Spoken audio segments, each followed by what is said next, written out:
Business schools and leadership books teach you the importance of team leadership, but they don't teach you how to make the adjustments as your career moves from doing to leading. Think about it. Throughout your career, you've been rewarded and promoted for your excellence in doing. Now in your leadership role, you're rewarded for something completely different. You've got to learn how to be a good leader. You become successful and you get rewarded in a company by being able to do your job really well, which means you have skills, you have expertise, and you are the one that is applying them. And that's great.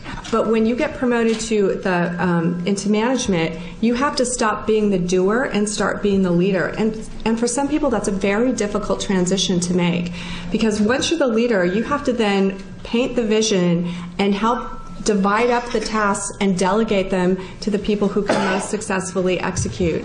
So being able to do that and do that well, and then support the people that you've delegated to and let them do it the way they do it, which is not necessarily going to be the way you would have done it, is a big challenge, and there's a learning curve you have to go through before you get to the other side. And some people actually, frankly, don't ever really make it over. They just are always going to be more successful being the doers, which is not a bad thing. We need those people in the world.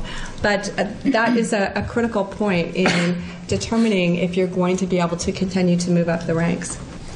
Typically, as you're being promoted and moving into higher levels of management in the organization, you move farther away from execution and more into, as Melissa called out, leading, painting the vision, and paving the way for your team, and making sure that they understand, where is the flag planted, and what am I coming in every day to do, and what am I trying to accomplish. So, as your scope and your responsibility of your role increases, to me, the impact also increases. For me, the real difference is vision and strategy balanced with execution.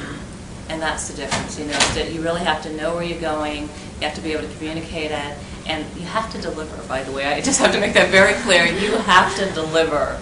So, if you make a commitment, basically you have to deliver. You have to over-communicate, and it's true. Now you have to over-communicate to everyone.